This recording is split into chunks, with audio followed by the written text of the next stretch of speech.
Right. So வடமான paper பாருங்க. இப்ப முதலாவது கேள்வி என்னவா? வெப்பநிலையின் எஸ்ஐ அலகு பின்வருவனவற்றில் எது? வெப்பநிலையின் எஸ்ஐ அலகு உங்களுக்கு தெரியும். எஸ்ஐ யூனிட் என்ன? கெல்வின். சோ கெல்வின் எப்படி எழுதுறது? Capital K. பாக போடக்கூடாது. பாகை செல்சியஸ் எஸ்ஐ யூனிட் இல்ல. இப்ப நாங்கள் பயன்படுத்துறது கெல்வின், கேபிட்டல் கே. எத்தனாவது விடை? நான்காவது விடை.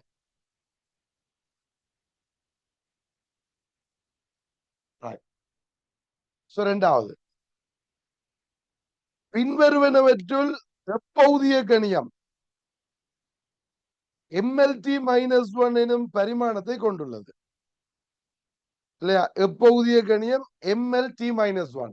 அது பார்க்க தெரியுது. MLT -1. எம்ன்றது திணிவு, LT -1 என்றது வேகம். சோ திணிவு தர வேகம் என்ன சாமான்? உந்தம். உந்தம் இருக்குதோ? யா, நேர்கோட்டு உந்தம். அது நேர் ஜோட்டு உந்தம் என்று இருக்குது. அது நேர்கோட்டு உந்தம் இல்லையா? எத்தனாவது விடை? மூன்றாவது விடை. ரைட். அடுத்த கேள்வி பாருங்க. பின்வரும் சமன்பாட்டை கருதுக. ஓகே, என்ன சமன்பாட்டை யார்?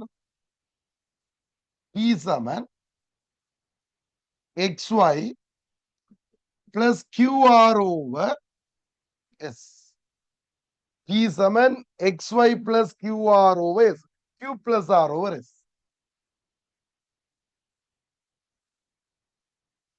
ரைட். என்ன கேட்கிறார்? இச்சமன்பாடு சரியாக இருப்பின் P இன் அலகு Q ஓவர் S இன் அலகுக்கு சமனாக இருக்கும். அலகுகளை பற்றி எங்களுக்கு சொல்ல இயலாது. இப்ப இந்த P இன் அலகும் Q ஓவர் S, நீங்க இதை தனித்தனியா உடைச்சு போடலாம். P சமன் XY பிளஸ் இதை தனியா உடைக்கலாம். Q ஓவர் S என்றும் R ஓவர் S என்றும் உடைச்சா இதுகின்ற பரிமாணமும் சமன். இது ரெண்டுக்கும் பரிமாணம் சமன். என் உறுப்புகள் பரிமாணம் சமன். ஆனா அலகு சமனோ தெரியாது. அலகு சமனா இருக்கலாம் என்று வந்திருந்தா சரி, சமனா இருக்கும் என்று வந்தபடியா பிள்ளை. சமனாக இருக்கும் என்றார், அவையை கூற்று பிள்ளை. ஓகே, சமனா இருக்கலாம் என்றா சரி, அழக சொல்லலாம், எங்களுக்கு பரிமாணத்தை தான் சொல்லலாம். அடுத்தது, பரிமாணம் P சமன் பரிமாணம் Q plus R over S சமன் பரிமாணம் XY. எஸ், அவர் பாக்ஸ் பிராக்கெட் போட்டாலே காணும். அவர் எழுதி காட்டுற பரிமாணம் என்ன? இது ஒவ்வொரு உறுப்பு தானே. இது ஒரு உறுப்பு, இது ஒரு உறுப்பு, இது ஒரு உறுப்பு.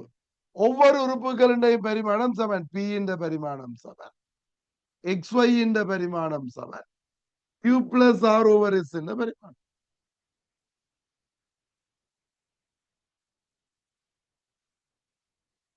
சரிதானே? அப்ப அந்த கூட்டு சரி, B கூட்டு சரி. அடுத்த C கூட்டு. இச்சமன்பாடு சரியாக இருப்பின் P ஓவர் XY பரிமாணம் இல்லை. எஸ். இது சமன்பாடு சரி என்றா இது பரிமாணம் சமனல்லோ.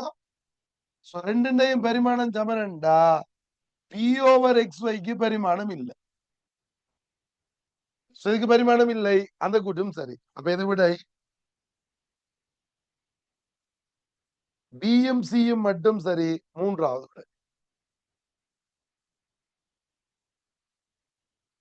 ஓகே இல்ல?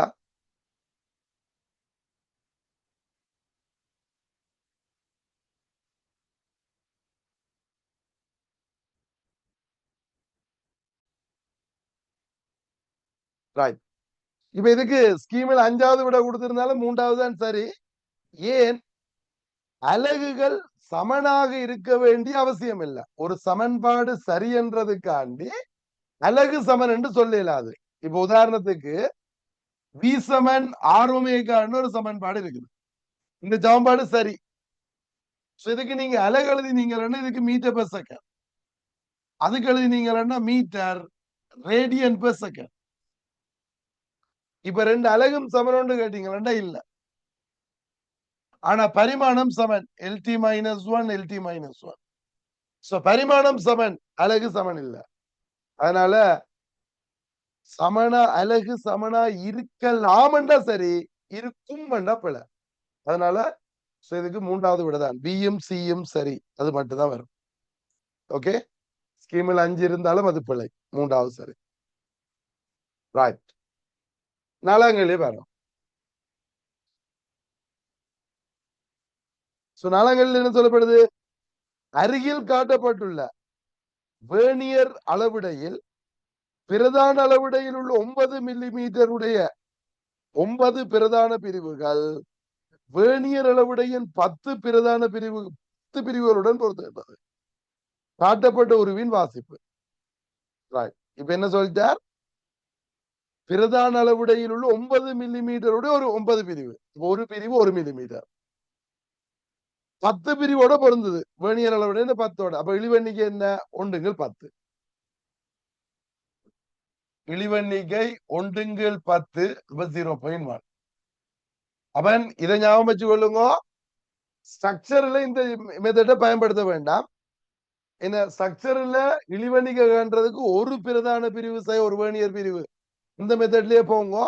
ஏன்னா சம்டைம்ஸ் அதுக்கு மார்க்ஸ் கொடுக்குறான் மெத்தட்டுக்கு. அதனால ஒரு பிரதான பிரிவு ஒரு வேர்னியர் பிரிவுல தான் ஸ்ட்ரக்சர்ல செய்வீங்க. எம்சிக்கு நீங்க நேரடியா போட்டுக்கொள்ளலாம் இழிவெண்ணிக்கை. சரி, இப்ப வாசிப்பு கேட்டிருக்கார். படம் எப்படி இருக்கு? இதுல இது 1 2 அவன் டயக்ரத்துல இந்த பெருமதி என்னன்னு போட்டிருக்காரு? 1 சென்டிமீட்டரா 2 சென்டிமீட்டரா? டயக்ராம் கிளியர் இல்லாம இருக்கும். 2 2 3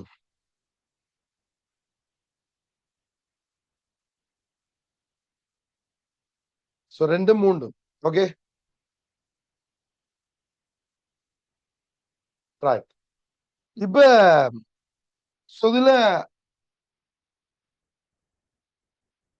இதுல இப்படி பிரிவு இருக்குது. இது எங்க இருக்கு? 0. வேர்னியர் 0 இங்க இருக்குது. இனி எத்தனையாவது பிரிவு பொருந்தது? அப்ப 6வது பிரிவு பொருந்தது இங்க ஒன்றும்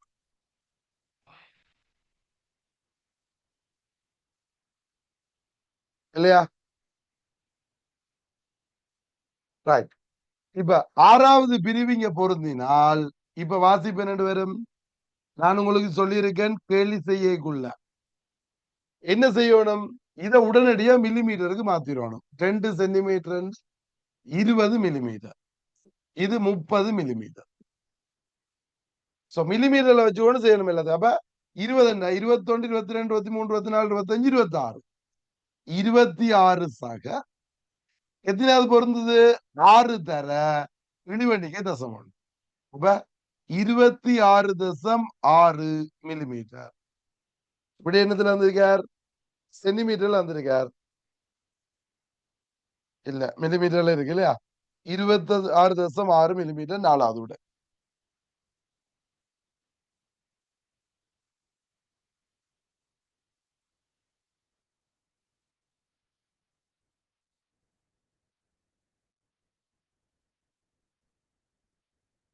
சரியല്ലോ?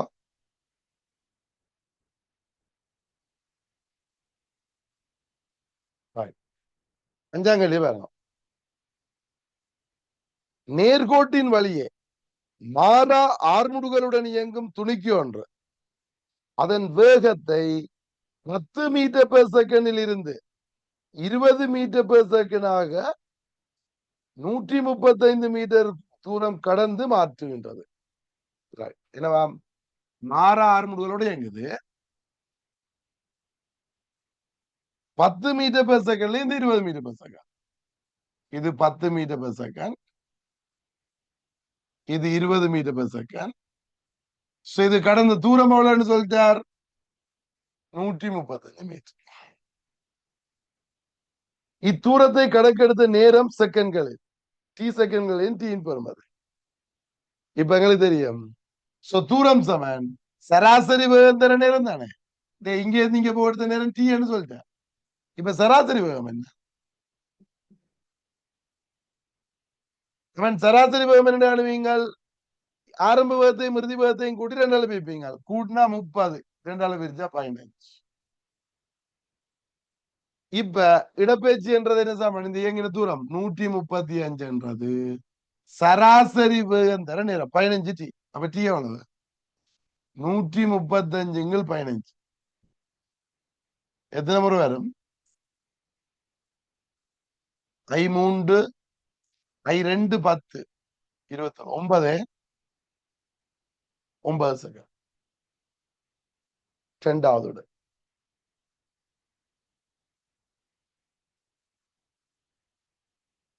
சஞ்சாங்கல்லிக்கு இரண்டாவது.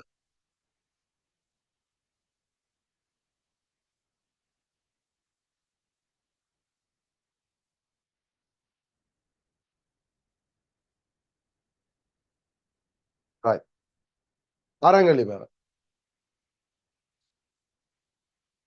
என்னவா? காட்டப்பட்ட உருக்கள் சிறிய கோள் ஒன்றின் முனைகளை நகரும் நுணுக்கு காட்டியால் குவியப்படுத்தி பெறப்பட்ட வாசிப்புகளை காட்டுகின்றது. வேணியரில் வாசிப்பு எடுக்கும் போது அதன் ஒரு பிரிவில் வலு ஏற்படலாம். கோளின் நீளத்தையும் அதனுடன் தொடர்புள்ள வலுவையும் தருவது என்னது? நகரின் நுணுக்கு காட்டியால குவியப்படுத்தி பெறப்பட்ட வாசிப்புகளை காட்டுதாமா. அதன் ஒரு பிரிவில் ஏற்பட்ட வலு அதன் ஒரு பிரிவில் வலு ஏற்படலாம். ஓகே, என்ன உயர்வலு என்ன? அது இழிவெண்ணிக்கைக்கு சமன்.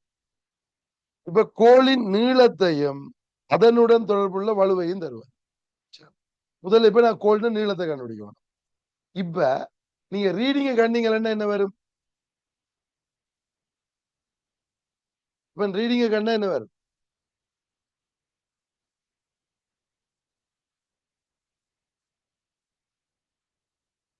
நீங்க பாரு, முதலாவது ரீடிங்க பாருங்க.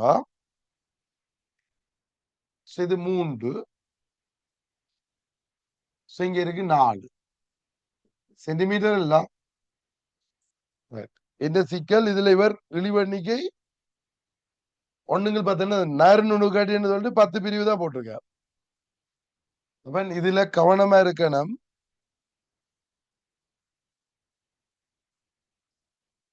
இதுல எது 10 பிரிவு? இந்த எஜ் 0, இது 10.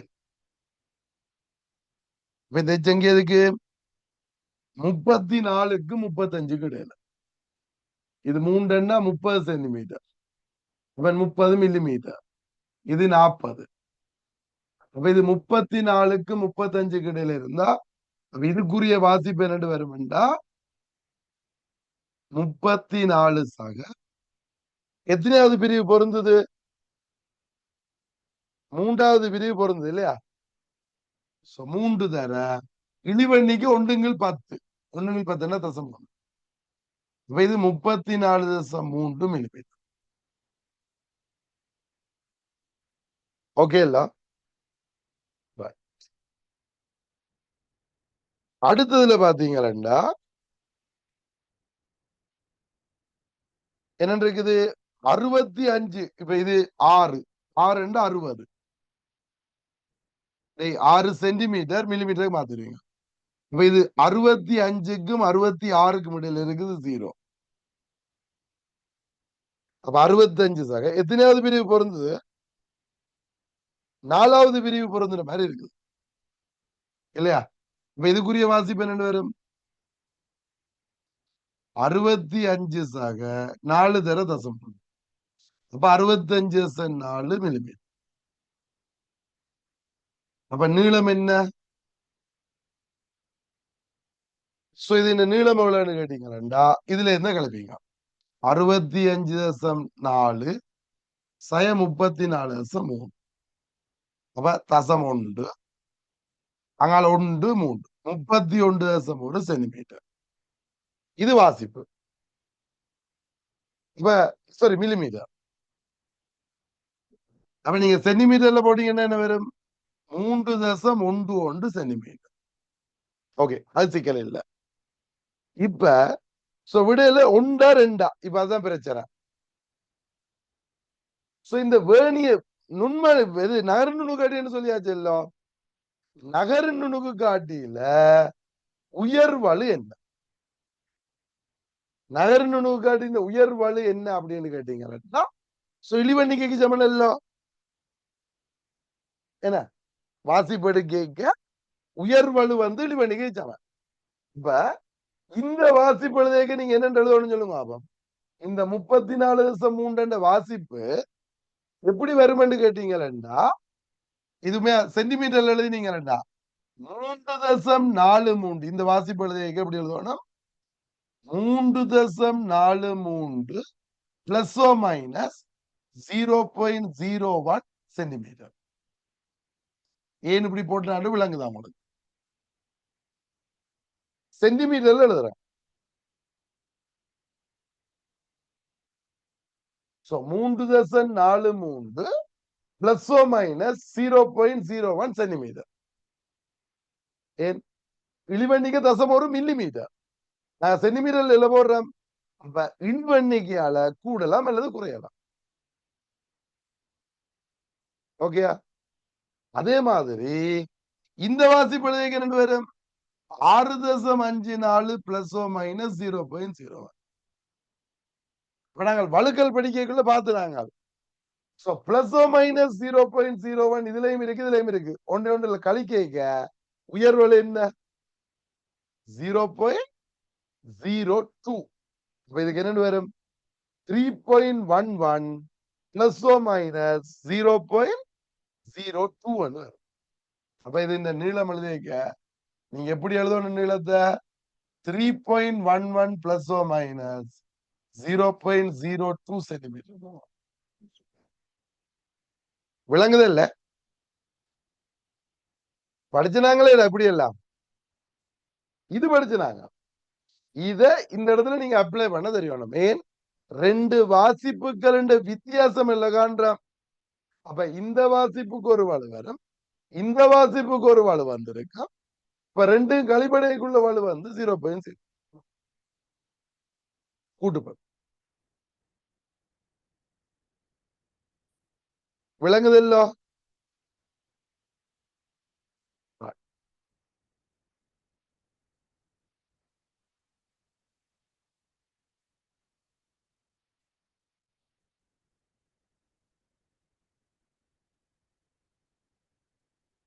வேளாங்கண்ணி வரும். என்னவாம்? எம் திணிவுடைய குற்றி ஒன்று சிம்பிள் எம் திணிவுடைய சீரான இழையினால் அதன் முனையில் எஃப் எனும் விசை கொடுக்கப்பட்டு ஒப்பமான கிடைத்தளம் வழியே இழுக்கப்படுகின்றது. இழையின் நடுப்புள்ளியில் இழுவை யாது? இப்ப என்ன சொல்லிட்டார்? இதுல ஒரு திணிவு, இது எம் திணிவு, இது ஒரு கயிறு, அது சிம்பிள் எம் திணிவு, இது எஃப் என்ற விசையால் இழுக்கு. இப்ப கேள்வி என்ன? நடுப்புள்ளியில இருக்கிற இழுவை இருக்கிற நடுப்புள்ளியில இருக்கிற இழுவை. இப்ப உங்களுக்கு தெரியும் நாங்கள் இந்த கேள்வி எப்படி செய்வோம்? நாங்கள் இந்த கேள்வி எப்படி செய்வோம்? மாம்பழ கணக்கு இல்லையா? என்ன மாம்பழ கணக்கு? டி சமன் எம் பிளஸ் எம் இழுக்கிறதுக்கு தானே. இப்ப எம் பிளஸ் எம் இழுக்கிறதுக்குரிய விசைதான் எஃப். ஆகவே ஆகவே என்ன தர? ஆகவே எவ்வளவு இழுக்க போறோம்? இதுல இருக்கிற இழுவேண்டா இதுக்கு பின்னால இருக்கிற இவ்வளவு திணிவு இழுக்கிறோம். இதுக்கு பின்னால எவ்வளவு திணிவு இருக்கு? எம் பிளஸ் இது எம் பை 2. அப்ப எம் பிளஸ் எம் பை 2. அப்ப என்ன ஆன்சர்? இது அப்படியே வந்திருக்காரு இல்லையா? என்ன? Capital M plus simple M by 2 F over M plus M. முதலாவது answer.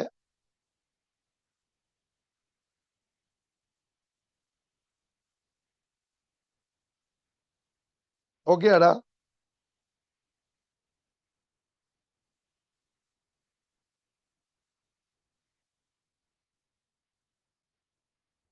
m plus m by 2 f over m plus n.